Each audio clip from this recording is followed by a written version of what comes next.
کہ امت کو گمراہی کی طرف لے کے جا رہا ہے۔ علماء سے دوری کے نتیجے میں کیا کیا ہو رہا ہے؟ ابھی یہ جو دہشت گرد جو نظر آ رہے ہیں، ان کے ویڈیوز آتے ہیں، یہ قرآن کا نام لیتے ہیں، یہ اللہ کا نام لیتے ہیں، جہاد کا نام لیتے ہیں۔ یہ کون سا جہاد ہے میرے بھائی؟ یہ کون سا قرآن ہے؟ میرے رب کا قرآن کبھی دہشت گردی کی تعلیم نہیں دیتا۔ میرے نبی کے اوپر جو قرآن اترا ہے، اس قرآن میں کسی بے قصور کو مارنے کا حکم نہیں۔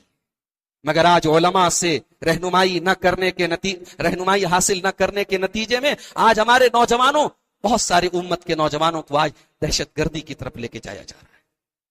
دین کے نام پہ غلط چیزیں پروسی جا رہی۔ نہیں میرے بھائی، علماء سے جڑے رہیے۔ دین کا کوئی بھی میٹر آئے، ہم بیمار ہوتے ہیں، ہم جھولا چھاپ ڈاکٹر کے پاس نہیں جاتے۔ انجینئرنگ کا میٹر آئے، انجینئر حل کرتا ہے۔ میڈیکل کا مسئلہ آئے، ڈاکٹر حل کرتا ہے۔ دین اتنا سستا ہے، دین اتنا آسان ہے کہ دین ہر کوئی اس کو حل کرنے بیٹھ جائے۔ دین کے مسائل کے سلسلے میں علماء سے رجوع کیجیے۔ اور یہ قیامت کی نشانی بیان کی ہے اللہ کے نبی نے، جب علماء سے لوگ رابطہ کرنا چھوڑ دیں گے، علماء کو چھوڑ دیں گے، تو جاہلوں کی قیادت ہو جائے گی، جاہلوں کی لیڈرشپ ہو جائے گی، لوگ جاہلوں کو اپنا امام بنا لیں گے۔ آج مسجدوں میں امام نہیں ملتے، جمعہ کے لیے ڈھنگ کے خطیب نہیں ملتے، مدرسوں میں پڑھانے والے اچھے استاد نہیں ملتے۔ کیوں؟ کیونکہ آج ہم نے علماء کے ساتھ وہ سلوک کرنا شروع کر دیا ہے کہ اب یہ مدرسے میں پہلی بات تو لوگ پڑھنا نہیں چاہتے، اور جو 10 سال پڑھتا ہے، 10 سال پڑھنے کے بعد جب وہ مدرسے سے نکلتا ہے، اس کی عمر کا ایک اچھا خاصا حصہ گزر چکا ہوتا ہے۔ 10 سال پڑھنے کے بعد وہ سوچتا ہے میں کروں کیا، میرا کیریئر کیا ہے، میرا فیوچر کیا ہے۔ ہم نے اس عالم کی ایسی ناقدری کی ہے، ہم نے ان کے دائرے کو اتنا تنگ کر دیا ہے کہ آج کوئی بچہ عالم نہیں بننا چاہتا۔ میرے بھائیو، اپنے علماء کی قدر کرو، ان کا صحیح مقام ان کو دو، ان کی عزت کرو، ان کا احترام کرو، اور دین کے سلسلے میں ان سے رہنمائی حاصل کرو۔ اللہ قرآن کریم میں کہتا ہے وَإِذَا جَاءَهُمْ أَمْرٌ مِّنَ الْأَمْنِ بِالْخَوْفِ أَذَاعُوا بِهِ وَلَوْ رَدُّوهُ إِلَى الرَّسُولِ وَإِلَىٰ أُولِي الْأَمْرِ مِنْهُمْ لَعَلِمَهُ الَّذِينَ يَسْتَنبِطُونَهُ مِنْهُمْ۔ علماء سے رجوع کرو اپنے مسائل میں، علماء تم کو صحیح رہنمائی کریں گے۔ تو یہ چھٹا کام میرے پیارے ساتھیوں ہمیں اور آپ کو کرنا ہے، ہم علماء سے رابطے میں رہیں۔ نمبر 7، ساتویں چیز ہم اپنے وقت کی قدر کریں۔ مسلمان سے زیادہ وقت کی قدر کو کرنے والا کوئی نہیں ہو سکتا۔ ہمارے یہاں نماز کا وقت مقرر ہے، ہمارے یہاں افطار کا وقت مقرر ہے، ہمارے یہاں سحری کا وقت مقرر ہے، ہمارے یہاں حج کا ٹائم مقرر ہے، ہماری ہر چیز ٹائم پر ہے۔ ٹائم اگر نکل گیا، آپ کو وہ ثواب نہیں مل سکتا ہے جو ٹائم پر۔ کبھی کبھی تو ایسا ہوتا ہے ٹائم نکل جانے کے بعد عبادت نہیں ہوتی۔ افطار آپ کو اگر 5:30 بجے مغرب کی اذان ہے تو 5:30 بجے ہی کرنا ہے، آپ 5:29 پہ نہیں کر سکتے۔ وقت کی ہمارے دین سے زیادہ پابندی کرنے والا کون سا دین؟ لیکن آج کا مسلمان چائے کے ہوٹلوں میں بیٹھ کے ٹائم پاس کر رہا ہے۔ آج ہمارا نوجوان گھنٹوں رات کے 12-1 بجے تک واٹس ایپ اور فیس بک پر چیٹنگ میں لگا ہوا ہے۔ نہیں میرے بھائیو، سوشل میڈیا کا استعمال کرو، انٹرنیٹ کا استعمال کرو، مگر اپنے کاموں کو مت چھوڑو، اپنی ذمہ داریوں کو مت چھوڑو۔ ایک اچھے باپ بنو، ایک اچھے بیٹے بنو، ایک اچھے بھائی بنو، ایک اچھے شوہر بنو۔ بیوی کا وقت اپنے موبائل کو مت دو، ماں باپ کا وقت اپنے موبائل کو مت دو۔ ماں باپ کا وقت ان کو دو، بیوی کا وقت ان کو دو، بچوں کا وقت ان کو دو، موبائل کا وقت اس کو دو۔ اپنے وقت کی قدر کرو۔ نمبر 8، چیز جس کی اس وقت ہم سب کو ضرورت ہے میرے پیارے ساتھیوں، وہ یہ ہے کہ ہم اور آپ یہ فتنوں کا دور ہے، بہت سارے فتنے ہمارے چاروں طرف، ان فتنوں سے اپنے آپ۔ عورت کا فتنہ، اللہ کے پیارے نبی نے عورت کو بہت بڑا فتنہ قرار دیا۔ ابھی آپ نے عورت کو پوری تقریر سنی۔ عورت اگر بے حیا ہو جائے، عورت بے پردہ ہو جائے، مردوں کے لیے بہت بڑا فتنہ ہے۔ اللہ کے نبی نے فرمایا میری امت کے مردوں کے لیے عورت سے خطرناک کوئی فتنہ نہیں۔ اس فتنے سے اپنے آپ کو بچاؤ۔ مال کا فتنہ ہے، حلال اور حرام کی تمیز آج لوگ بھول رہے ہیں۔ مال کمانے کے چکر میں آدمی کچھ بھی کرنے کو تیار ہے۔ اللہ کے نبی نے فرمایا میری امت کے لیے مال بہت بڑا فتنہ ہے، تو فتنوں سے اپنے آپ کو بچاؤ۔ نمبر 9، ذمہ داری جو ہماری اور آپ کی موجودہ حالات میں ہے، وہ یہ ہے میرے پیارے ساتھیوں کہ ہم اور آپ، ہمارے دین کی جو بیس ہے وہ توحید ہے۔ توحید پر جمے رہیں اور مرتے دم تک اس توحید کی حفاظت کریں۔ ہمیں دنیا سے الگ کرنے والی چیز توحید ہے، اور یہ توحید اگر ہے قیامت کے دن تبھی ہم کامیاب ہوں گے، ورنہ کسی کا دامن پکڑ لیں ہم کامیاب نہیں ہو سکتے۔ اور 10ویں اور آخری چیز میرے پیارے ساتھیوں وہ یہ ہے کہ ہم آخرت کی فکر کریں۔ آخرت کی فکر کریں. دنیا کے ساتھ ساتھ ہمارا دین ہمیں یہ نہیں سکھاتا کہ ہم دنیا چھوڑ دیں، ہم جنگلوں میں چلے جائیں، پہاڑوں پہ چلے جائیں. ہمارا دین ہمیں یہ سکھاتا بیوی کا حق اس کو دو، بچوں کا حق اس کو دو، کاروبار کو اس کا حق دو اور اللہ کو اس کا حق دو. ہم کتنے بڑے ناشکر ہیں. آج ہماری کتنی بڑی تعداد ایسی ہے کہ 5 ٹائم اپنے رب کے دربار میں، اپنے رب کے حضور ہم سجدہ کرنے کو تیار ہیں. ایک گھوڑا ہوتا ہے، گھوڑے کو اس کا مالک تھوڑا سا چارہ کھلاتا ہے تو گھوڑا اپنے مالک کے لیے اتنا وفادار ہوتا ہے کہ اپنے مالک کے لیے جان دے دیتا ہے، اپنے مالک کے لیے میدان جنگ میں جان دے دیتا ہے. ہمارا رب جس کے اتنے احسانات ہیں ہم گن نہیں سکتے، جس نے آکسیجن دی تو ہم سانس لے رہے ہیں، جس کی زمین پہ ہم رہتے ہیں، جس کے آسمان کے نیچے زندگی گزارتے ہیں، اس مالک کے لیے ہم 24 گھنٹے میں 5 بار اس مالک کے سامنے سر جھکانے کو تیار ہیں. تو میرے پیارے ساتھیوں، آخرت کی فکر پیدا کرو. یہ 10 بنیادی باتیں تھی، وقت بہت کم تھا، میں نے زیادہ وقت لے لیا. ہم اللہ سے دعا کرتے ہیں لا العالمین تو ہمیں موجودہ حالات میں ان 10 چیزوں پر عمل کرنے کی توفیق عطا فرما. رب العالمین موجودہ حالات میں مسلمانوں کے اوپر جو پریشانیاں ہیں، جو مسائل ہیں، تو اے اللہ ان کو حل فرما دے. اے اللہ تو ہمارے جان و مال کی، ہمارے عزت و آبرو کی حفاظت فرما. اے اللہ ہمارے ملک کی حفاظت فرما، ہمارے ملک کی سرحدوں کی حفاظت فرما. اے اللہ ہمارے ملک میں امن اور چین کی فضا کو ہم سب کو قائم رکھنے کی توفیق عطا فرما. اے اللہ اس ملک کے امن اور چین کو جو لوگ ختم کرنا چاہتے ہیں، اس ملک کے لوگوں کو آپس میں لڑانا چاہتے ہیں، اے اللہ ایسی طاقتوں کو، ایسی کوششوں کو ناکام کر دے. اے اللہ تو اس ملک کی اقتدار اور حکومت میں انصاف پسند اور عدل پسند لوگوں کو بٹھا دے. اے اللہ تو ظالموں سے ہمیں نجات عطا فرما، ہماری مسجدوں کی حفاظت فرما، ہمارے علماء کی حفاظت فرما، ہمارے دینی اداروں کی حفاظت فرما. اس مجلس میں جو لوگ بیٹھے ہیں رب العالمین سب کی حاضری کو قبول فرما. جو ہم میں بیمار ہیں سب کو شفائے کامل عاجل عطا فرما. جو کاروباری لحاظ سے پریشان ہیں ان کی کاروباری مشکلوں کو آسان کر دے.